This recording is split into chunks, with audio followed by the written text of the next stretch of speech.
olhos do Pai. Você é uma obra-prima que Ele planejou.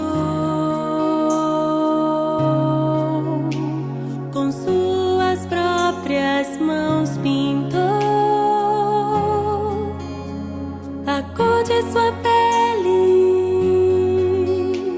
os seus cabelos desenhou, cada detalhe num toque de amor aos olhos do Pai. Você é uma obra-prima que Ele planejou.